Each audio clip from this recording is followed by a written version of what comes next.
اعوذ باللہ من الشیطان الرجیم، بسم اللہ الرحمن الرحیم۔ السلام علیکم ورحمۃ اللہ وبرکاتہ۔ امید کرتی ہوں آپ سب خیر و عافیت سے ہوں گے۔ آج کا جو میرا ٹاپک ہے وہ اس حوالے سے ہے کہ ایک میل ویور کا کوسچن تھا کہ کیا ہم بستری کے لیے تیل یا کسی روغن یا کسی جل کا استعمال کرنا مناسب ہے یا ویجائنا کا یعنی کہ شرمگاہ کا لیکوڈ ہی کافی ہوتا ہے ہم بستری کے لیے۔ تو دیکھیے، سب سے پہلی بات تو یہ ہے کہ جس طرح شادی کی پہلی رات ہوتی ہے تو ظاہر سی بات ہے شرمگاہ کا جو سوراخ ہے وہ کافی تنگ ہوتا ہے، جس وجہ سے آپ کو تیل کا استعمال کرنا ضروری ہوتا ہے، اس سے یہ ہے کہ تکلیف میں کمی آ جاتی ہے اور آپ کی بیوی کو بھی اس میں اتنی تکلیف محسوس نہیں ہوگی جتنی عام روٹین میں ہوتی ہے۔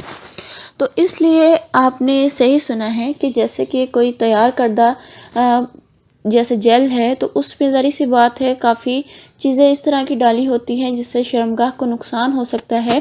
تو آپ جو ہے زیتون کا تیل استعمال کریں، اس کے لیے جو ہے آپ کو کوئی سائیڈ ایفیکٹ نہیں اٹھانا پڑے گا، یعنی کہ زیتون کے تیل سے کوئی سائیڈ ایفیکٹ نہیں ہوتا اگر آپ اس کو عضو تناسل پر لگا کر شرمگاہ میں داخل کرتے ہیں تو۔ اور اس کے علاوہ جو ہے آپ کسی چیز کا استعمال نہ کریں۔ تیل جو ہے وہ آپ کے لیے مفید ہے کیونکہ تیل میں کسی قسم کی ملاوٹ نہیں ہوتی، تو آپ تیل لگا کر جو ہے اندر باہر کر سکتے ہیں۔ اس کے علاوہ جیسے کہ شادی کا عرصہ پرانا ہو چکا ہے تو بیوی کی شرمگاہ کا جو لیکوڈ ہے وہی کافی ہے ہم بستری کے لیے، آپ کو کسی تیل وغیرہ کی بھی ضرورت نہیں پڑے گی۔ لیکن اگر آپ پھر بھی لگانا چاہتے ہیں تو وہ آپ کی مرضی کے اوپر ڈیپینڈ کرتا ہے، آپ لگا سکتے ہیں۔ اس کے علاوہ ایک اور کوسچن تھا کہ عورت کی جو شرمگاہ ہے، رانوں کے اوپر ہاتھ پھیرتے پھیرتے شرمگاہ پر ہاتھ پھیرتے، انگلی اندر ڈالتے ہوئے شرمگاہ میں یعنی کہ انگلی پھیرتے ہوئے کتنی اندر ڈال سکتے ہیں اور کس طرح سے ڈالنی چاہیے اور کب پتہ چلے گا کہ اب عضو تناسل کو شرمگاہ میں داخل کیا جائے۔ دیکھیے، جب آپ عورت کی رانوں پر ہاتھ پھیرتے ہیں تو اسے بہت ہی تیز سنسنی محسوس ہوتی ہے جس سے اس کے اوپر شہوت حاوی ہو جاتی ہے۔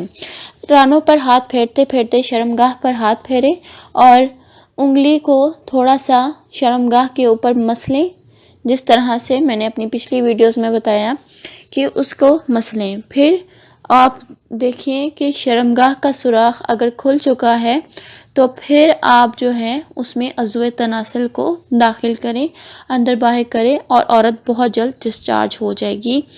لیکن اگر اس کا سوراخ ابھی تنگ ہی ہے تو پھر عضو تناسل کو ابھی داخل نہ کریں، تھوڑے سے اور ہاتھ پھیریں، پھر اس کے بعد جو ہے آپ عضو تناسل کو یعنی کہ اپنے نفس کو داخل کریں گے تو آرام سے جو ہے انٹرکورس ہو جائے گا اور عورت بھی ڈسچارج ہو جائے گی۔ ظاہری سی بات ہے آپ اس کی شرمگاہ پر ہاتھ پھیریں گے، اس کی رانوں پر ہاتھ پھیریں گے، اس کے جسم پر ہاتھ پھیریں گے تو اس کے اندر جو شہوت ہے وہ کافی حاوی ہو جائے گی اور پھر انٹرکورس کرنے سے یعنی کہ نفس کو اندر باہر کرنے سے، رگڑنے سے جو ڈسچارج کا عمل ہے وہ بہت جلد آ جائے گا اور عورت بھی ڈسچارج ہو جائے گی اور ظاہر سی بات ہے آپ بھی ڈسچارج ہو جائیں گے۔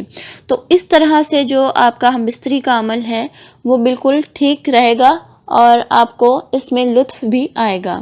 امید کرتی ہوں میری آج کی ویڈیو آپ کو اچھے سے سمجھ میں آئی ہوگی۔ مزید آپ کا کوئی سوال ہے تو کمنٹ باکس میں اپنی رائے ضرور دیجیے گا۔ میرے چینل کو سبسکرائب کرنا مت بھولیے، بیل نوٹیفیکیشن کو اور پر سلیکٹ کر دیں تاکہ میں مزید انفارمیٹیڈ ویڈیوز آپ کے ساتھ شیئر کر سکوں۔ اجازت چاہتی ہوں، فی امان اللہ۔